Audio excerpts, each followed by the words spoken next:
printemps où l'imposture est reine. Chers membres du jury, collaborateurs KPMG, amis CCA, ou bien les trois à la fois, ce soir, vous avez entendu parler d'imposture, d'imposteurs.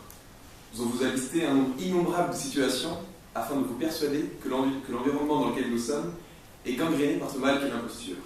Bref, un monde dans lequel l'imposture est reine. Et il est possible que chacun d'entre nous ressorte de cet amphithéâtre avec l'impression que le monde dans lequel il va évoluer après nos discours est un peu plus triste que celui dans lequel nous étions à 18h. Alors évidemment, d'autres citations de Jean d'Ormesson comme « Rien n'est plus proche de l'absolu qu'un amour en train de naître » ou « Tout le bonheur du monde est dans l'inattendu », mais encore « L'audit chez KPMG, ce paradis insoupçonné » vous aurez, quoiqu'un peu utopiste, permis de rendre votre soirée plus agréable. Et sans vouloir vous faire du clientélisme à la manière d'un maire de commune du nord-ouest parisien, je vous garantis un sujet plus optimiste pour la prochaine émission. Mais revenons au sujet. Qui sont ces imposteurs dont nous parle Jean d'Ormesson? Sont-ils proches de nous?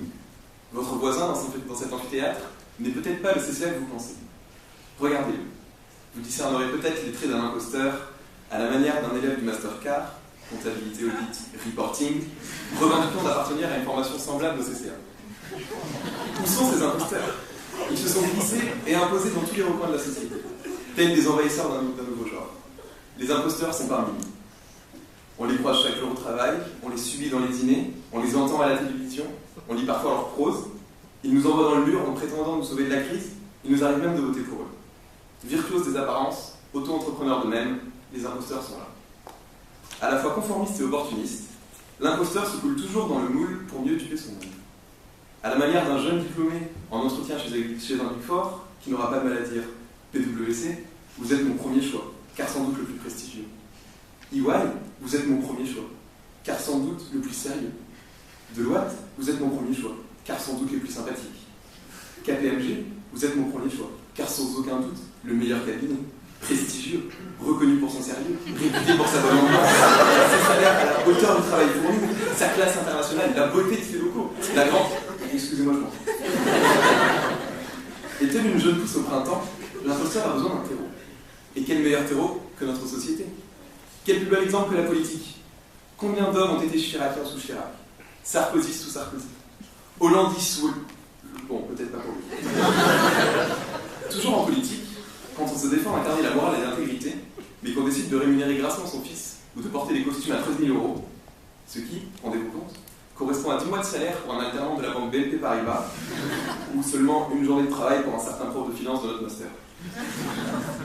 L'imposteur sait qu'il est inutile de perdre son temps à réfléchir, à créer, à prendre des risques. À la fin de ce contrôle de comptabilité, où vos connaissances ne vous permettent pas d'écrire une ligne de plus, quand vous savez que votre copie vaut un 8 ou un 9 au mieux, vous allez alors utiliser votre dernière cartouche, celle de l'imposteur. Vous dégainez alors votre règle, vos stylos et votre culot.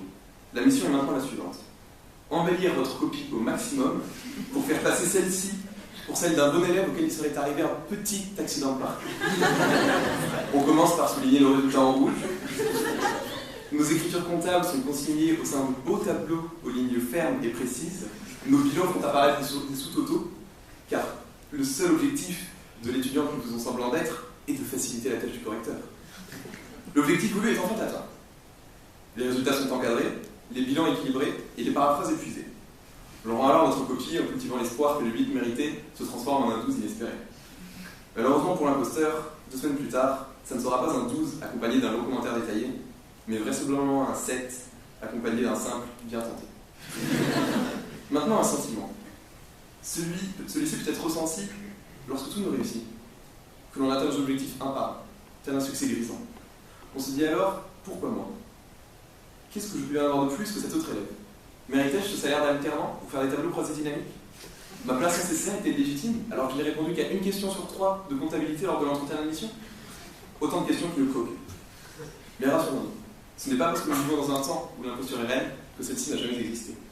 Depuis le temps des Gaulois, où il était suffisant d'avoir une longue barbe blanche et une canne pour être le barde du village. Depuis le Moyen-Âge, où l'appartenance au clergé nous procurait le droit de percevoir un impôt. Depuis le grand siècle, où les rois et régents pouvaient revendiquer des droits divins et ajouter l'astre solaire à leur titre. Depuis Molière et Saint-Tartuffe, dans le roman éponyme, où cet imposteur vient bouleverser le destin d'une noble famille. Nos contemporains ne sont pas en reste. Cela va de la banque, vous proposant des taux d'intérêt à la limite du négatif, au pôle universitaire Léonard de Vinci, se revendiquant être un lieu d'accueil pour les étudiants, alors que les seuls espaces communs du bâtiment sont réquisitionnés par une certaine école de commerce pour ses traditionnelles ventes de crêpes et cupcakes ou pour la promotion de la 93e édition de sa soirée Gatsby. Et croyez-moi, les 65 milliards détournés par Madoff ne sont rien à côté de cette imposture. Je profite d'ailleurs de cette tribune pour ajouter que le fait que l'on puisse compter le nombre de micro-ondes du pulve sur une seule main n'est pas une fatalité et que par les temps qui courent, un mouvement de grève ou de protestation de notre part pourrait porter ses fruits. Mais revenons au sujet. Encore aujourd'hui, on s'efforce de répondre aux attentes sociales qui se situent du côté de l'argent. D'avoir un savoir-expert que l'on ne possède pas, ou des performances que l'on se ou qu'on invente. Telle la Grèce qui présente un faux bilan financier, Lance Armstrong qui se dope, ou encore le CV d'un élève de L3 à la recherche d'un stage. Ce dernier n'aura en effet aucun scrupule à marquer une notion d'italien. Comprenez qu'il a 10 tampons sur sa carte Domino's Pizza. Ou encore stage en front office au sein d'un établissement financier. Comprenez qu'il a empêché des chèques au guichet du Crédit Mutuel de sa commune tout l'été. Mais un imposteur peut aussi l'être malgré lui. Nous autres provinciaux avons sans cesse le sentiment d'être les imposteurs de notre région, à travers le statut d'ambassadeur artificiel qui nous est attribué. Cela peut aller de votre professeur d'anglais, pour qu'il vous ait réduit à un département français, jusqu'à vos camarades parisiens, pour qui tous les habitants de la campagne française ont une grande maison avec piscine et bois au fond du jardin, pour qui tous les habitants du Sud-Est finissent à 17h pour pouvoir enchaîner sur la pétanque, pour qui tous les Toulousains parlent comme ça, ou encore pour qui les gens du Nord ont un problème avec l'alcool. Bon, pour ce dernier point, on peut peut-être leur donner raison. L'imposteur est donc omniprésent. Il change de visage au fil des siècles, se renouvelle sans arrêt, se fond dans la masse. Après tout, chacun d'entre nous est imposteur de quelqu'un d'autre. Alors à quoi bon? Cultivons cette imposture. Élevons-la au stade de vertu. Dans un temps où l'imposture est reine, la lassitude assumée des discours bien pensants sonne le glas. Donnons à l'imposture ses lettres de noblesse. Merci.